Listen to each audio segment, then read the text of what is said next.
Scotland Yard has told this programme that Rebecca Brooks was at a meeting to discuss concerns raised by an officer about media intrusion he believed was taking place.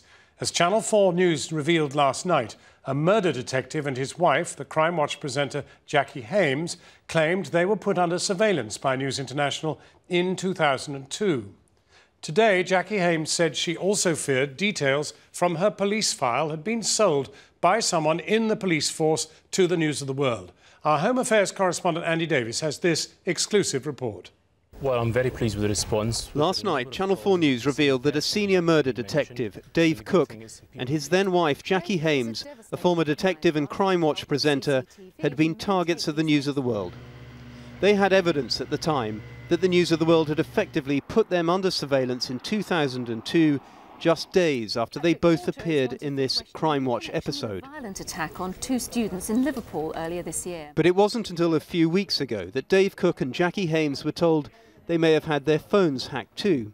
The police recently informed them that their names had appeared in the now notorious notes of Glenn Mulcaire, the News of the World's former private investigator. We've now learned that the notes did not just contain Jaquie Haymes' date of birth, mobile phone number and payroll number. There were also details, I'm told, concerning her ex-husband and the name of the unit where she first trained. And her belief, I understand, is that these details must have come from only one source, her police personnel file, and that someone in the police sold them to Glenn Mulcaire. Scotland Yard declined to comment on these claims, but the issue of police officers selling information to journalists has finally been thrust into the narrative of this ever-developing hacking scandal. Today, the Metropolitan Police announced a new investigation into allegations that police officers took bribes from journalists for stories. It's a subject which the News International boss, Rebecca Brooks, seems to know something about. We have paid the police for information in the past, and it's been... And will you do it in the future? The police look increasingly under pressure in their handling of the hacking affair, and so does Rebecca Brooks. She came in for particular attention today from the indefatigable MP Tom Watson.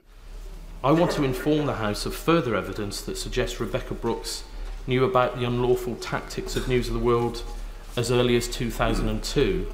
Tom Watson told MPs the story revealed by Channel 4 News last night of the News of the World allegedly putting Dave Cook and Jaquie Haymes under surveillance in 2002.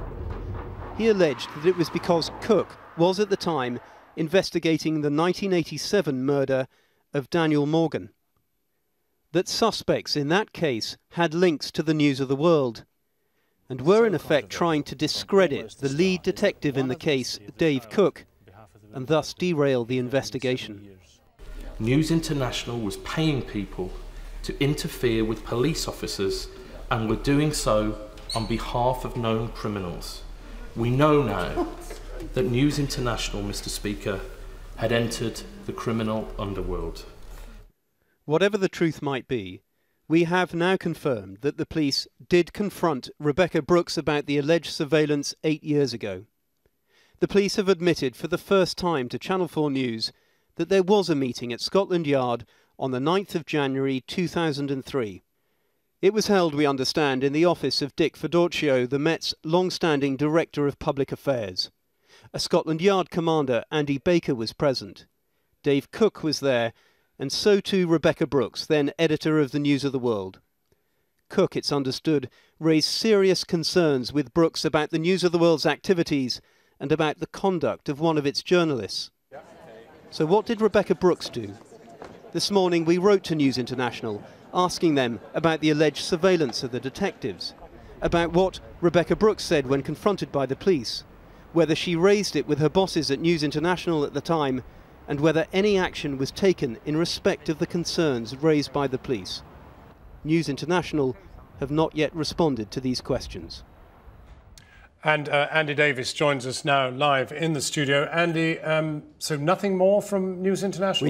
We did get one statement from News International, and that related to Tom Watson's allegations that this alleged surveillance of Dave Cook and Jaquie Haymes was all to do with attempts to derail the investigation into the murder of Daniel Morgan. And they said, listen, we would challenge Tom Watson to make these allegations outside what they called the cloak of parliamentary privilege. But this is a story that's effectively been covered up for 8 years, and there are very serious questions which still need to be answered. Now we have a police investigation into corrupt payments. Tell us about that. Well, this is hugely significant. The police announced that they're going to be looking at this, and for years there have been allegations and rumours that journalists have been paying cops to offer them stories, and it'll be really interesting to see where this investigation goes, and it might be worth them speaking to Paul McMullen, who was the former deputy features editor at the News of the World, who admitted to me on camera openly today that he used to pay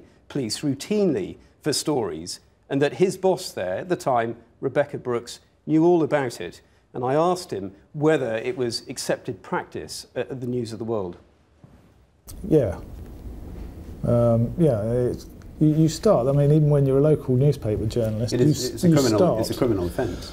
I understand that, and I can see why it might be, but in circumstances... So why was it so widespread if it was a criminal offence? Because they're such a good source of information. And again, we're only trying to write the truth, and a policeman is going to have great story after great story, month after month. He's going to be on a new investigation, and he's going to know things that ordinary members of the public don't.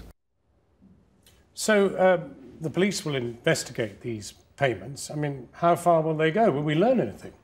Well, you know, this has been festering for years, and it is about time this issue was confronted.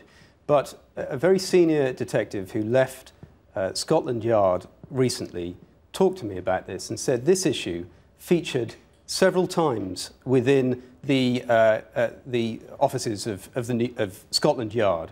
And he said there were serious concerns about it, but, quote, there just wasn't an appetite to take on the media. There was a timidity, an unspoken attitude that the News of the World are dangerous and can't be taken on. And that has profound implications if there's any truth to that. So the question is, will they be brave enough this time to really tackle this issue? Andy Davies. And we will be talking to Paul McMullen later in the programme, along with The Guardian editor Alan Rusbridger and others on the future of ethics in journalism and what can a public inquiry achieve.